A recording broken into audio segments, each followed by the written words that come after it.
Hi, everybody. Good evening from Jerusalem. It's 10 p.m. here, and from wherever you are in the world.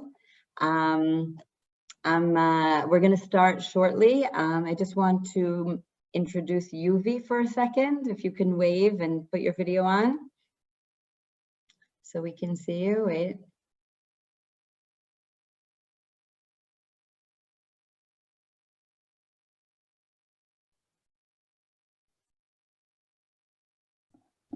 I can see you. You can see me?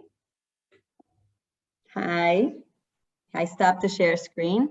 Hi, everybody. It's nice to see some familiar faces here and some familiar names. So we're going to start. And please keep yourself muted for the duration of the session. There'll be some time for questions in the end. And this way, also, when I'm speaking and Yuvi speaking, you can see us on the share screen.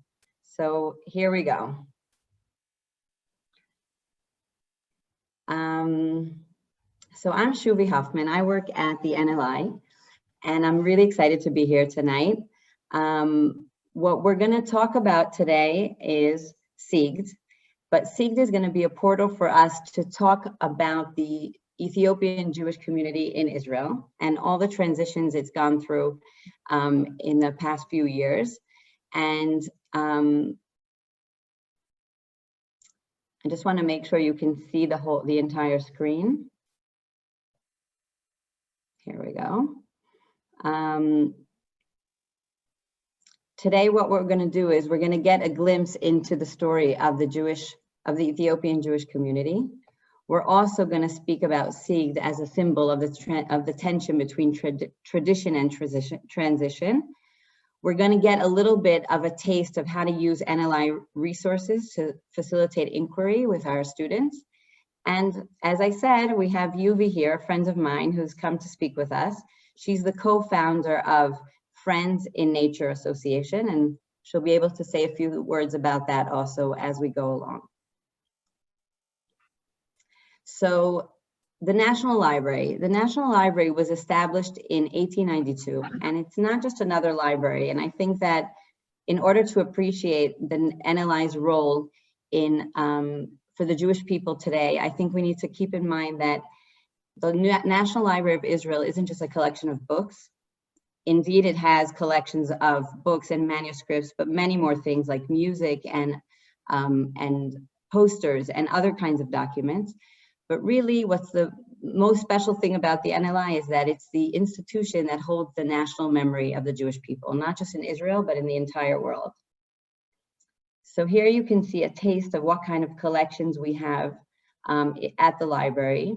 Thousands of books and manuscripts. There are personal archives that are stored in the library.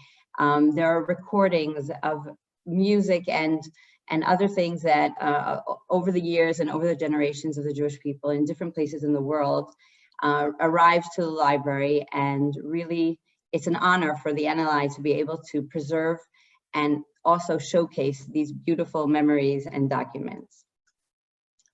Before we get started, we wanted to ask you a short poll, sort of just to get a feeling of who's in the room, as it were. Have you ever participated in a celebration of Sigd? Have you ever taught about it? Is this something that maybe you're only learning now about for the first time? So if you could just participate in our short poll for a second, and then we'll get back into things. Take a moment just to answer the poll, and we'll be right there.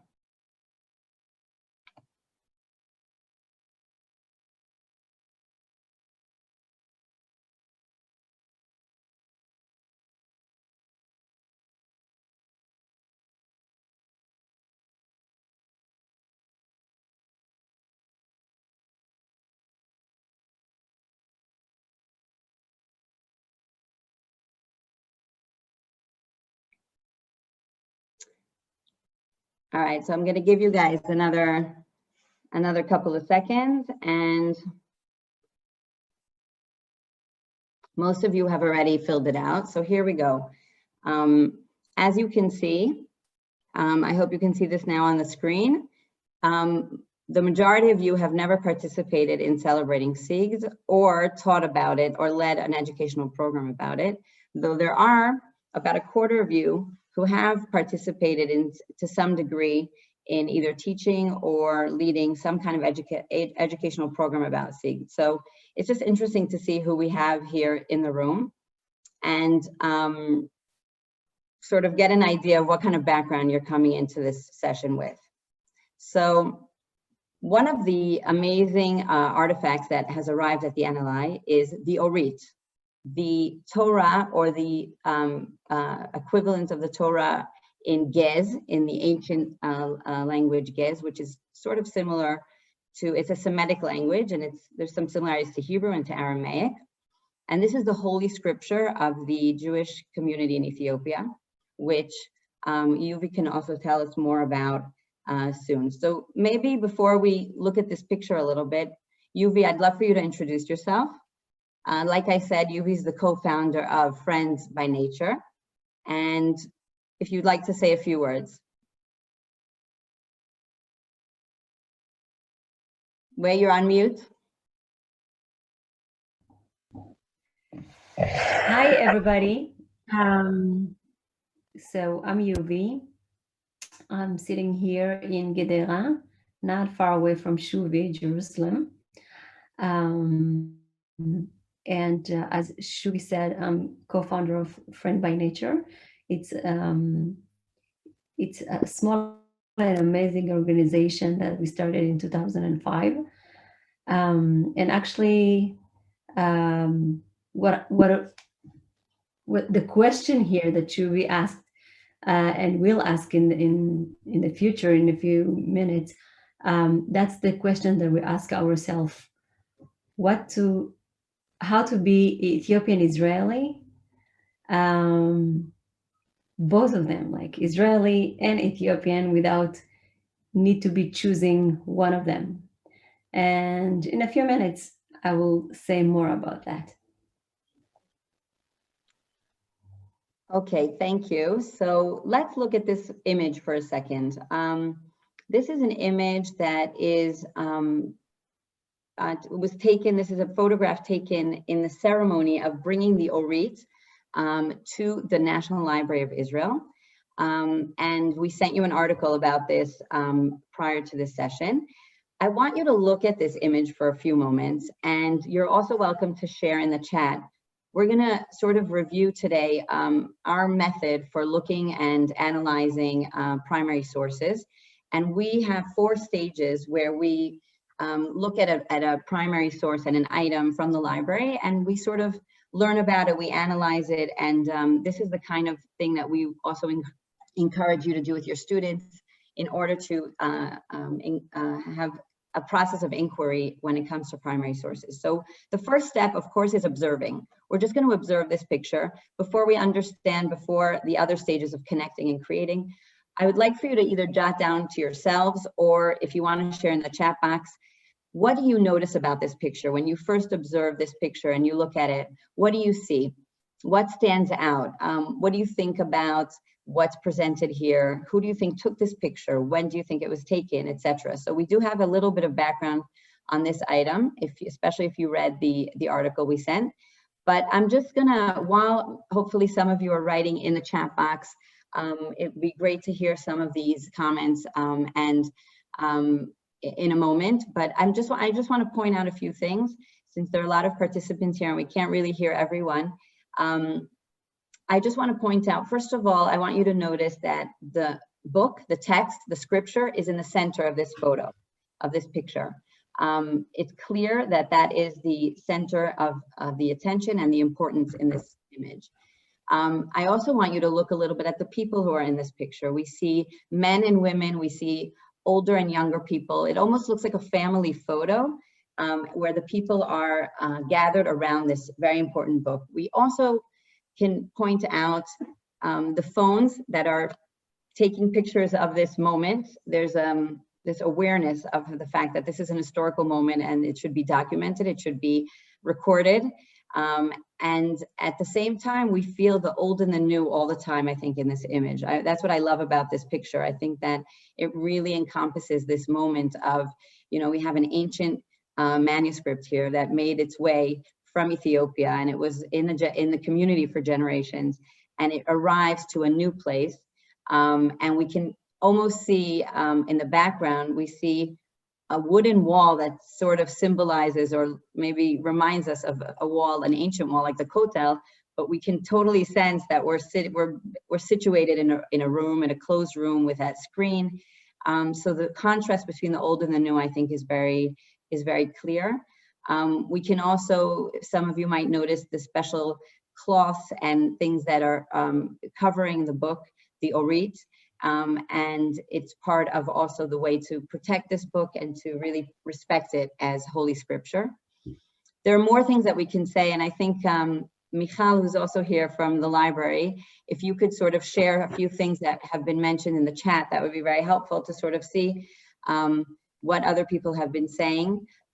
Again, this is we're at the observation stage of looking at this photograph without even understanding all of it, what we sense from the picture. So Michal, you want to share a few things that people have written? Sure. So some of the observations are actually already almost on the level of understanding, because people have really taken the photo and analyzed it in depth. So for example, Sharoni Sibani from Toronto suggested that the columns of text suggest scripture more than prayer. And then Ronnie said that it's in a book form and not a scroll. So, you know, looking at it in comparison to other holy texts, and Daniela and Vaidotas, I hope I'm pronouncing your names correctly, mentioned the fact that you've got a large presence of women here, and women in the prime frame, which is a very interesting one. And Daniela also mentioned that they're holding it with their bare hands. Yvonne said that a kes is missing, so you obviously have some knowledge already of Ethiopian Jewry. And Vivian mentioned that the people look proud of the book. There's a lot going on here. And also Meryl, I just saw now, Meryl mentioned that they're not in Ethiopian garb, but more wearing I guess mainstream Israeli societies. Right. Okay, so thank you. Yes, I think that a lot of these points are really interesting and important when we're looking at this image, and we're going to come back to this image a little bit later. Now, Yuvi, I would like to ask you, we're trying to sort of talk today about how Sigd was celebrated in Ethiopia, and even maybe early memories you have from celebrating Sigd in Ethiopia, or stories that you've heard in your family. And in the as we go along, we'll also talk a little bit about how this day is commemorated and celebrated a little bit differently in Israel, and the tensions maybe around that. But let's start a little bit with what is Sigd and what is it celebrating? Okay, so Sigd is a special day for the Ethiopian community, for Ethiopian Jewish community, and it's happening 49 days after Yom Kippur, which will remind us another thing happening in the calendar of the Jewish people. And actually, a lot of people living in a village and spread out all over Ethiopia almost. So a few villages coming together to a mount, to Har, like a big mount, and it's around a village, and then the Gesim coming there. And there is a whole spiritual thing happening. So it's beginning a day before, and if you are far away, it's beginning 3 days before, because you walk to the mountains, to that village, and you start by washing your body in a river, washing your clothes. And so as a child, I was not there in the mountains, but I remember like the spirit of that moment, that everybody is like celebrating something, and they are so enthusiastic about something. So we knew it's a Sigd coming, and then not everybody, just the the parents, the grandparents, would go, and sometimes they will pick one of the kids to come with them, the lucky one, and then you go with your parents. You're coming to that village near to the mountain, and then stay there for a night, and then go up to the mountain with the whole community, with the Oraita. It's like you said, it's a Semitic language, and we take the Orit and go up. And one of the people here said, "Where is the guest?" So they're the one who lead the whole thing. It's not only one guest; it's a lot of guests coming together. And then they go up. But when they go up, everything is in silence. It's like they're not eating. They're fasting in that day, not eating. And there's like almost like Yom Kippur. Okay, and then you go up, and some of the people pick up a little stone and put it in their hand, and go up. And when they get there, they take it off, and then they pray. So, like, unlike the synagogue here, almost everybody don't read and write.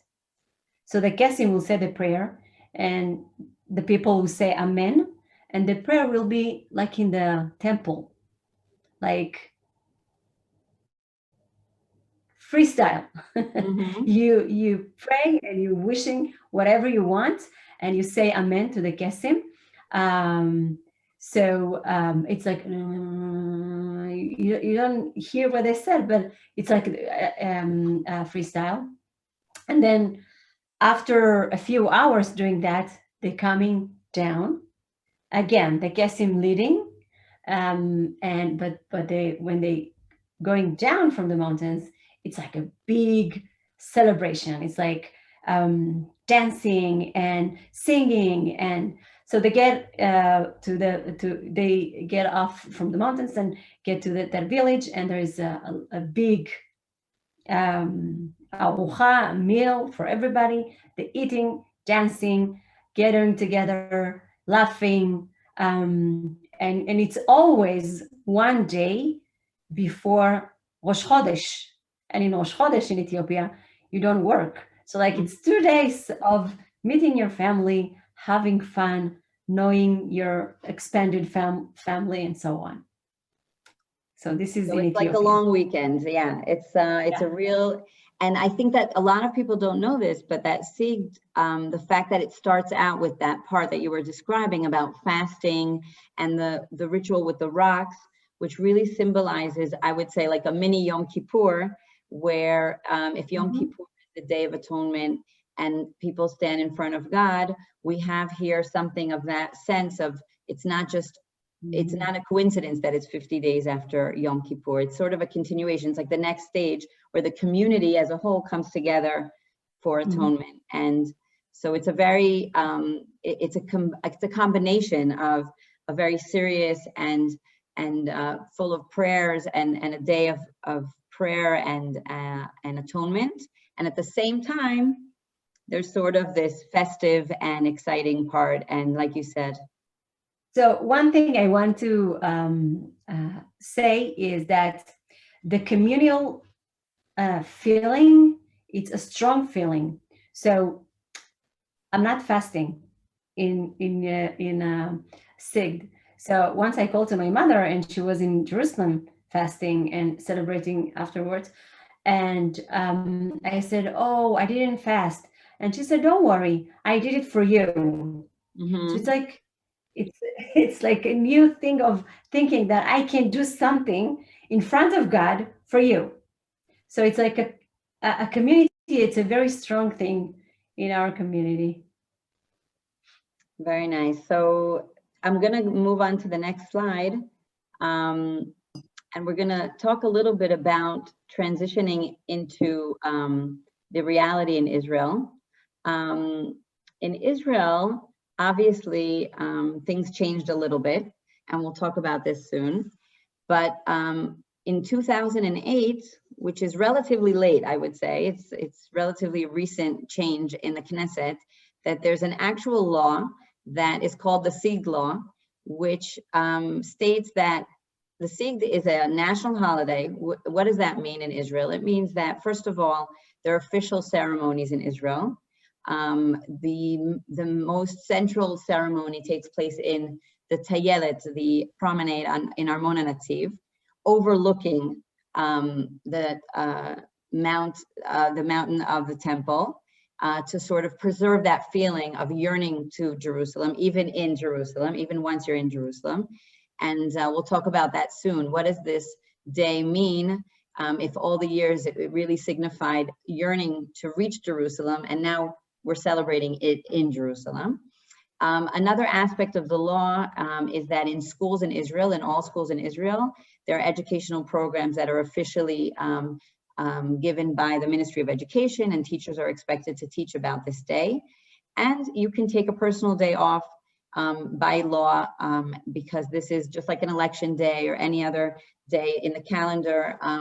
Employees can take that day off as a day of holiday. So I want to ask you, first of all, Yuvi, about this law. What do you think is positive, or how do you see this law as something that has done something good when it comes to the presence of the Ethiopian community in Israel? So the positive thing is that, we are the only one who celebrate Sigd. So we feel like we observe something for everybody else. So when you come together here again to Israel, we want to share that, and it's make us happy to know that, the state is taking that day and put it in a calendar and said, this is one of our days in Israel. So it's definitely makes me happy. And the teachers and schools needs to be educated about these days. So they need to learn about that. So they're doing an action to learn about the Ethiopian community.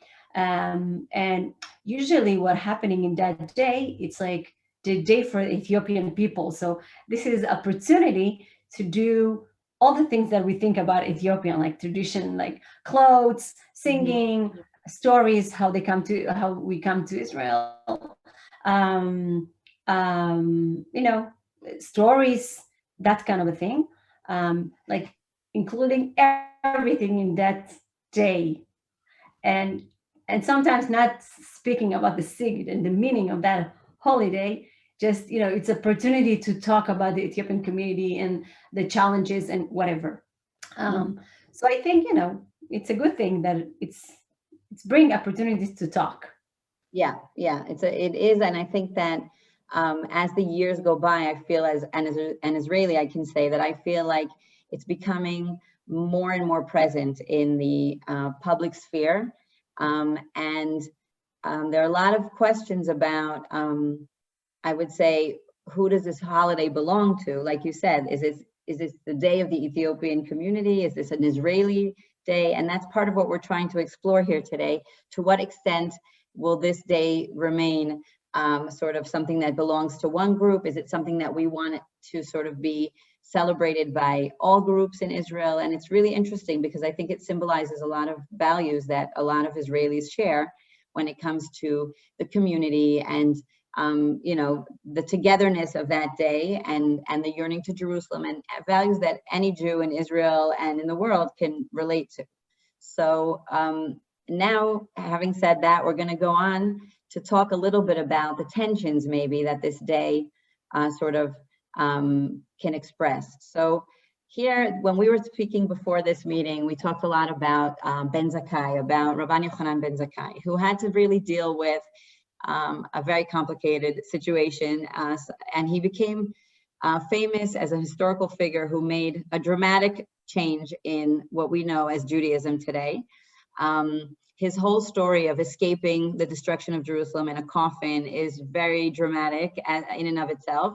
But I think that Ben Zakkai will forever be remembered as a very brave leader who said, in the face of destruction and the face of change, my solution or my way of dealing with this is not to only mourn the loss of the temple and try to sort of live in the past, but he realized what leadership is expected of him and what he can do in this moment in history, and basically took the initiative to update and change the tradition in order to preserve it.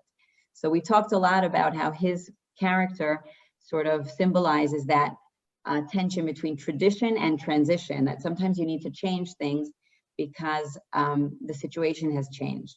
So in that context, I'd love for you to tell us a little bit about the tensions that you see in the transition of the community coming from Ethiopia and arriving in Israel. So. Okay. First of all, the environment, like what do we see when we get up in the morning? It's a huge thing. When you come in the morning and you get up in Ethiopia, you see a lot of, not buildings, like a lot of open space. And you live with a lot of animals and all the family together. So it's like you have your grandparents, your aunts, your whatever, the whole family living around you. So you were raised by so many people.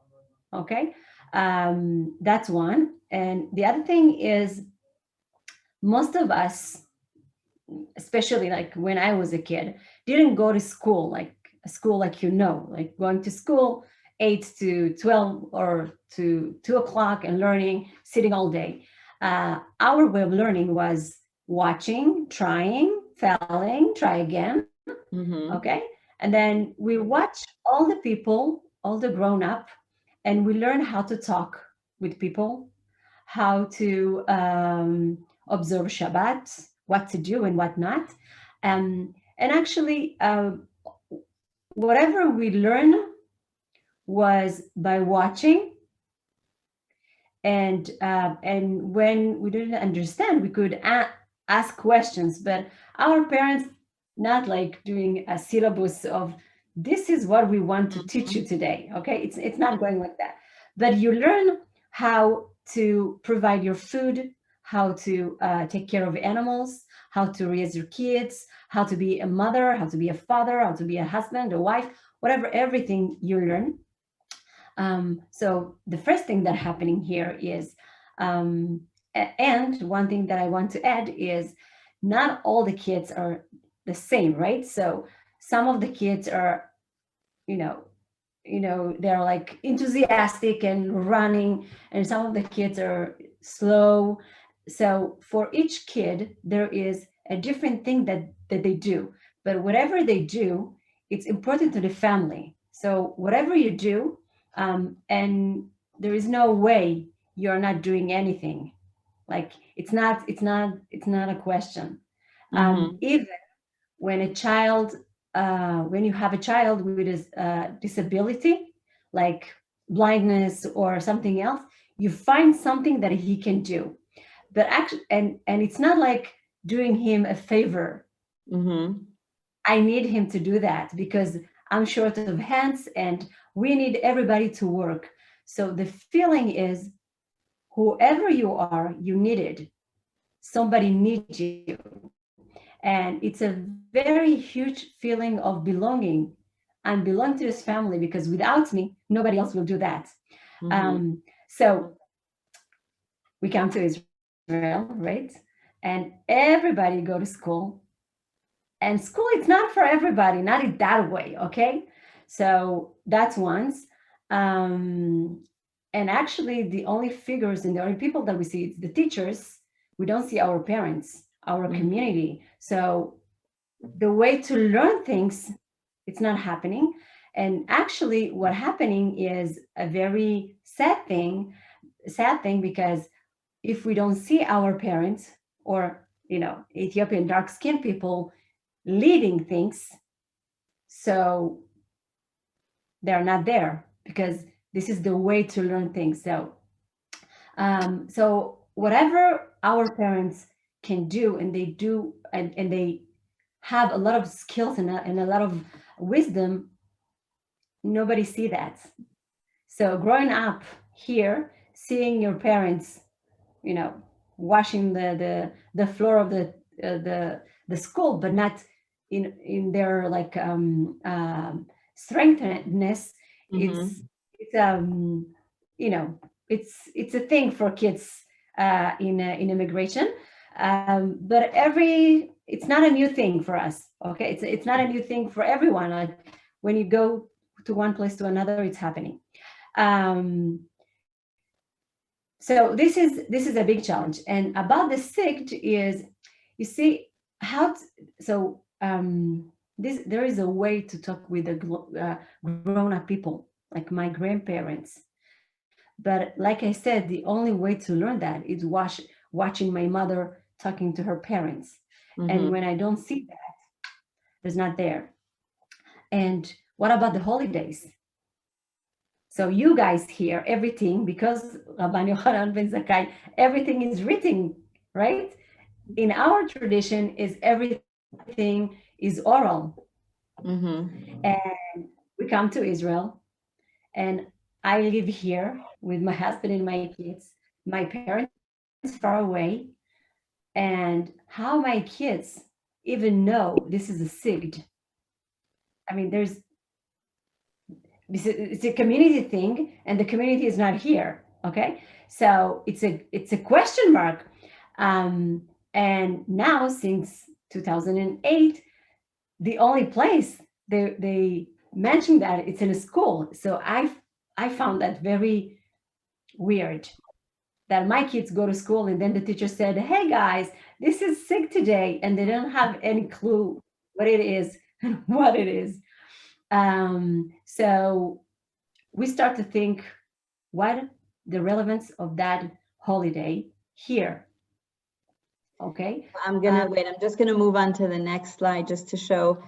Before we move on, I just want to point out that if you could say a word about the picture here in the center, and what that is. Thank you. So 2 pictures in the sides, it's pictures from Ethiopia. This is the way to learn, watching, and everything that I said.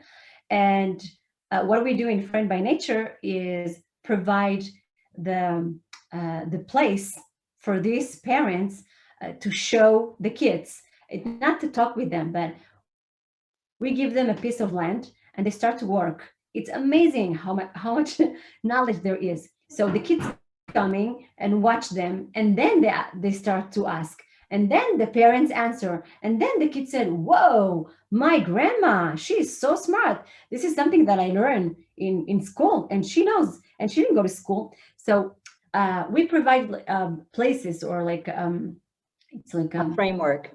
A framework, yeah, to show, to give to these people opportunity to show their wisdom in their way, just being there and doing what they best do. So I love this picture. Yeah. And so you also started talking about this tension of, now it's in the hands of the state. The law says we need to celebrate Sigd, whereas in Ethiopia, it was all about the community taking initiative. And like you said, as a child, you could sense that something was happening. People were involved in every aspect. It wasn't an official thing, and it definitely wasn't a widespread custom. It was very much the Jewish community doing their own thing and taking action. And here, it continues what you started saying about the family and the community. Many children obviously don't live in the same kind of immersive community as they would in Ethiopia. And now it's something they learn about in school, like you said, which is a big shift. So do you want to say a few words maybe about what we see also here on this slide, something that is a very recent and amazing thing that you've done? Yeah, so like I said, it was a big thing for me and my friends in Friend by Nature, because we are the kids that were in Ethiopia and now we are here. And the big celebration of Sigd happening, like you said, in Jerusalem. So if you want to celebrate, you go to Jerusalem and you meet with so many people. Like, it's like amazing. It's the whole community there. And And for me as a teenager, it was not something that I went there with my, friends at school, and we go around looking at the parents, and we didn't find anything that it was for us. And the parents and the grandparents pray their own pray. So this is one challenge. And the second is when I become a mother. And I thought it was amazing grow up with my grandmother. And then every Chag, every holiday, I could sense through her without looking in the calendar. Every Rosh Chodesh, I was wake up in the morning and I knew it's Rosh Chodesh because she did a ceremony and thing. And then she passed away. And I married and go to live with my husband far away. And then I start to ask myself, what we should do? Like, maybe this Sigd is not relevant to Israel because it's a communal thing. And I don't live in a community. I live with 4 kids and my husband. So in Israel, it's become very, very small community. So I feel like Yochanan ben Zakkai. We said that we need to do something. We need to write the whole thing that we sense in Ethiopia as a children without talking about that. So it's like a 10 years of, researching. And we made this Haggadah. It's like Leila Seder.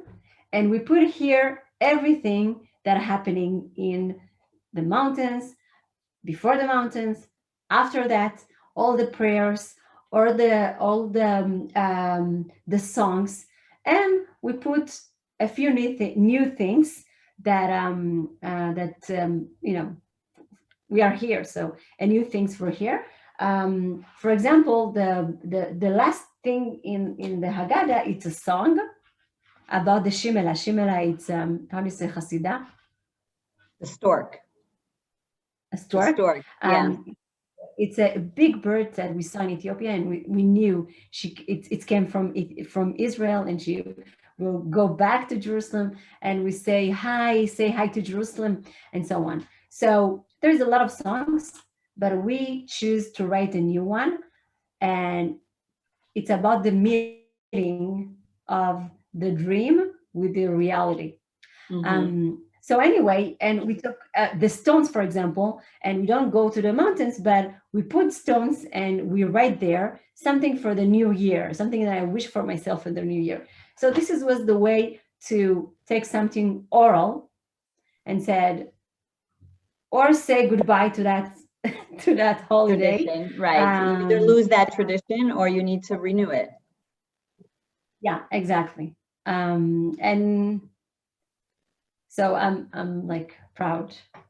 It's amazing. And this is really just the tip of the iceberg. I mean, we only have 1 hour to be together, and I feel like we could have spoken so much more. And it really is an amazing production, this thing, and it's widespread, and people have been ordering it, and it's been printed out in many copies. And there's a lot of like a great vibe when people think about Sigd. I think that it also does a great service for the whole Israeli society, because it really does make it accessible not only to the Ethiopian community, but also to other people who are interested, and maybe will even adopt part of these minhagim and part of these texts and part of these ceremonies and the values that, again, we spoke about that are expressed in this special day, and really incorporate that in their lives. So with that thought, what I want us to look at a little bit is, first of all, sorry, Shuvi, yeah, just a few questions from the chat are coming up. Okay, sure. First of all, to Yuvi, people want to know where they can get a copy of the book, and if there's an English translation they would love to get for their congregations. So not yet in English, but it's will coming soon. We're working on translated to English. Great. And the second thing that's come up, there's been a bit of discussion about what's going to happen to these traditions in 20 years time? Is there a danger of kind of losing the original traditions when you're changing and evolving the traditions into modern Israeli society? That's what I felt. I felt like in 10 years, in 10 years, it's become different than in the original thing. Like in these 10 years, it's become a festival of, celebrating the Ethiopianness of our culture, the whole culture, and not the Sigd. So this was a call, wake up call for me, because I felt like, we dreamt about Jerusalem so many years, and there's a lot of prayers in this Sigd saying about that and about being part of the Jewish community. We don't say Jewish, we just say the Israeli community. And at school, what's happening is clothes, food, and dancing, which is nice. Let's do that in another day. But I feel like the klipa, how do you say, like just the facade, shell. like just the shell of the holiday, and not the that values. thing. It's Ethiopian, but not the main thing. And there's a lot of thing in that thing. So that's why we made the Agada, putting that thing in a prayer, so you can say the prayers, you can learn about what they say about the Orit, about the Gez, and so on. Thank you. So here, we're just going to give you a little taste of this really amazing video that is in the NLI archives. It's from the Sigd celebrated in 1982. We're really just going to show a few seconds just so that you get a feeling of the prayers.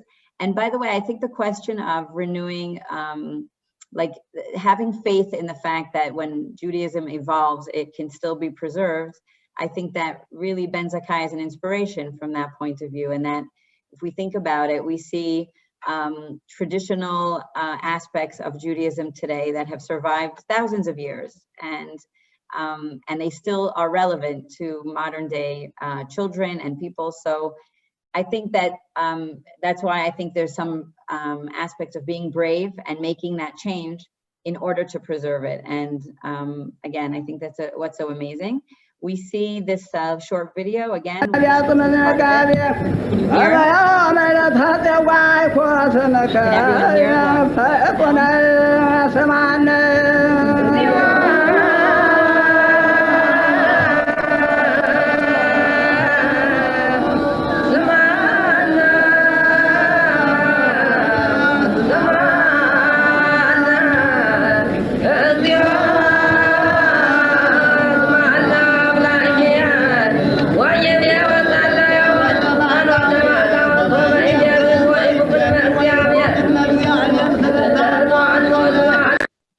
I'm going to pause it because we're short in time, but hopefully when you get this presentation, and again, it's also in the NLI archives, you can watch the entire thing. This is also just a segment. There's about an hour and 10 minutes of footage. It's amazing video. I could not open it before, but there is a lot of figures, like people there. They're not with us anymore, but they're like a big, huge people, like Yona Bogale, which is, he is a huge leader of our community. And the guest Sion and other Kesim there, they're not with us anymore. And it's very exciting to see that video. It's in 84, 85? 82. So yes, it really is. And there's some other very important figures here. And again, because of we don't have that much time, we're going to move on, but I definitely encourage you to watch this. Coming back to this picture for a moment, when you see this, Yuvi, if you can sort of share with us before other people shared, when they look at this picture, what that makes them feel or what they notice. If you could share one thought, what this picture makes you feel.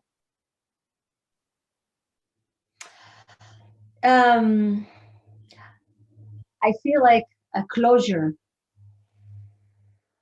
I see that woman in the middle sitting there, and she's really proud.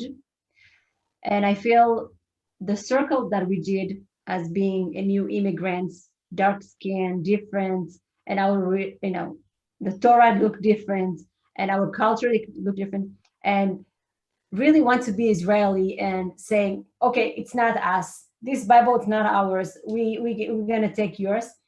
And then the circle is finishing with, this is who we are. And we're part of what's happening here.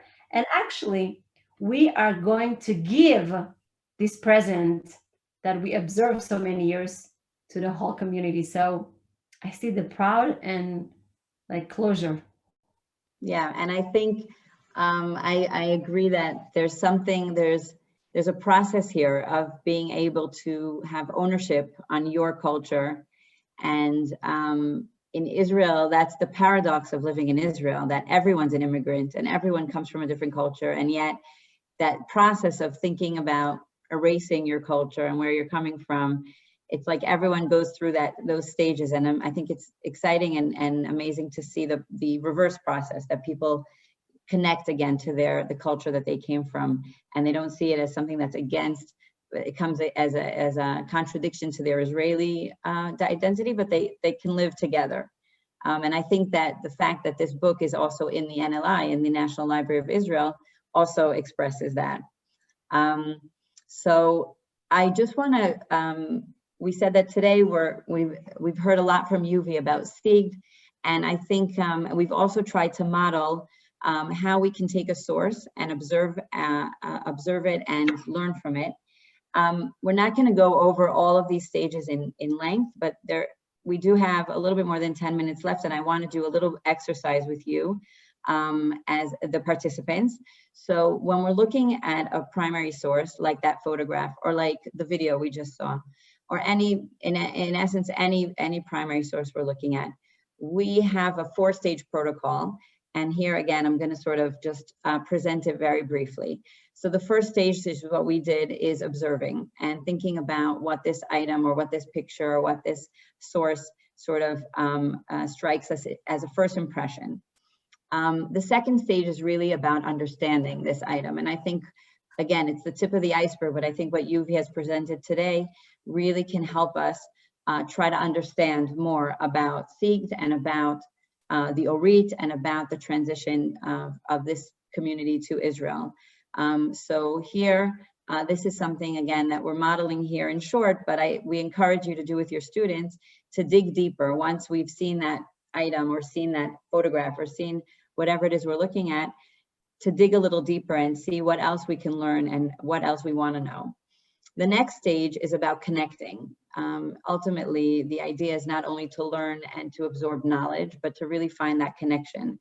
So again, for every primary source, for every item we learn in the classroom or in a different environment, it could be in a more informal setting. How does this item connect to me? What does it mean to me? What have I, as a person, what have I gained from it? How can it connect to my own family story, even if it's not part of my heritage? Or it's not the natural thing that I would think about. What does it introduce to me that sort of made me sort of connect to something else? What I would like for you to do, and we're also going to send this in the chat box in a moment, is to think a little bit about how Sigd can connect to your lives and to your experiences. Maybe think of your learners or your communities. For those of you who also mentioned before in the poll that you've already experienced some kind of program about Sigd or even taught something about Sigd in your community, what do you think that Sigd can really signify for you in your lives? And again, it's not only about the folklore and the dress, like Yuvi was saying, and it's not only about knowing the Ethiopian community, which is one part of it, but it's also about the values that are at the base of this day. The values of community, the values of yearning to something, to aspiring to something, about atonement, about being together as a community and sharing that experience, younger and older people together, about learning. So you're welcome to go into the Padlet and share your thoughts. This is going to be something that you can afterwards, of course, reference and share and look at after our session is over. And I'm encouraging you to even, you can take the time tomorrow or next week to also revisit it and add something to our Padlet. And that will sort of also document what we've done a little bit here as a group, even though we can't see all of your faces and we can't have a proper discussion in an online setting. So you can take a moment to go into the Padlet, and in the meantime, while people are writing in the Padlet, the fourth stage of our source analysis is about creating. And the Padlet is one way of sort of making a new creation, but it does more express the connection in this context. But we really encourage you with your learners, or you as learners, to once you've studied this item, this object, this primary source, and you've learned more about it, and then you've thought about the connection that you have to it, to create something new. So Yuvi has created a Haggadah together with some other people, but really she was the, I would say, the power and the force behind that whole enterprise. Think about what you could create after you've been inspired, or after you've learned something new about Sigd or about any topic. Some of the things that you can encourage your students also to do is to create something artistic, something that they can share later with the community. And I think that the process of also creating something definitely it makes the learning experience more whole and really something that will last for longer. So just so that you know, all of this is also going to be sent to you, but we have many resources and activities that you can use. Some of them we sent to you in advance. There's this primary source analysis sheet that's a template that you can use for any primary source. We have a virtual escape room that actually tells the story of someone called Shlomo Hillel, who he himself was from Iraq, but he was involved in the Aliyah from Ethiopia and behind the scenes. And he actually is also another person who was in that video that we just saw. It's a virtual escape room about his life. And I think that if you go into that game and you want to send it, of course, to your students, your community, your family, you'll see that the storks that Yuvi was talking about also appear in that game. And it's a game that also can model how to use primary sources in a different kind of way, sort of as riddles or as a question to solve. Now we're opening the floor for questions. We have about 5 minutes. So if there are more questions, you can also unmute yourselves and put on your cameras and we can ask questions. You see that you also have Yuvi's email here, especially when it comes to when the translation of the Haggadah will be ready. But any other thing that you would like to ask or be in touch. I'm going to stop sharing the screen so that we can see each other. So whoever's comfortable turning on their cameras is welcome to.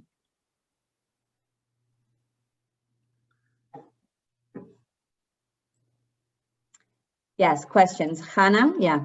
Yeah, I have just a question about, it's an issue in every immigrant community, about the continuation of the language of Ethiopia, Amharic. How is that being transmitted to, let's say, your children's generation in general?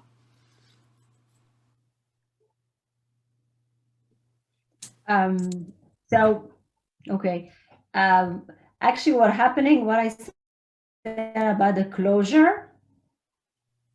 So even me, I didn't speak Amharic for a while, but then I felt like I want to learn and go to learn in Amharic.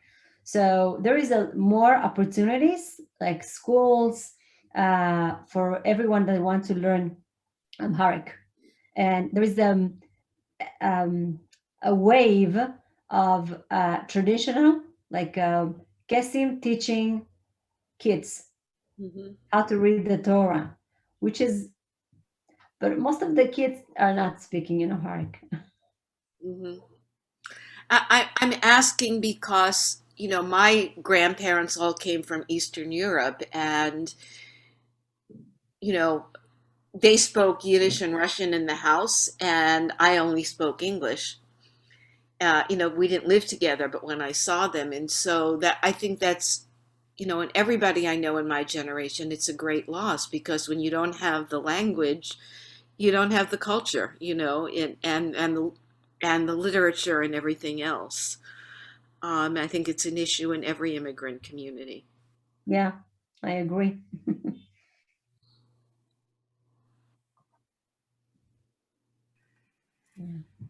I have a question.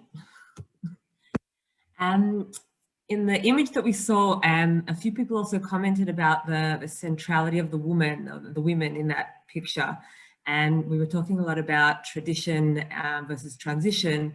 And also here you are a leader of the Ethiopian-Israeli community, you've made a Haggadah. So I wonder if you could speak about the changing role of women in Sigd specifically, and in general, I guess. So when I go and deep in the past, maybe because I came from a very strong women family, but I don't think so. Women was not weak in Ethiopia, even though, you know, the guys were leading everything, but in so many ways, the women were the leaders. So about the like touching the Torah, some of you said, oh, the woman holding the Torah. So woman, when she finished her having kids, her period, she's similar to a guy. She can do a quick kiddush. She can be, I mean, she is the only thing that separated her during her life. It's when she's not like pure, when she having kids and so on, like in the Bible said. So in that way, I feel like it's not a huge, you know, change. It's like we thought the Ethiopian women are in the back, but they are not. They were not in the back even in Ethiopia. I hope it's answering your question.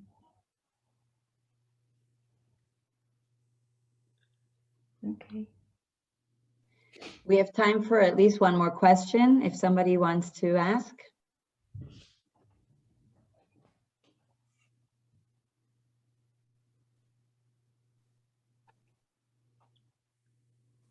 All right, I have to say on a personal note, it's funny because Yuvi and I know each other. Actually, I can't believe I'm saying this, but it's been almost like 25 years.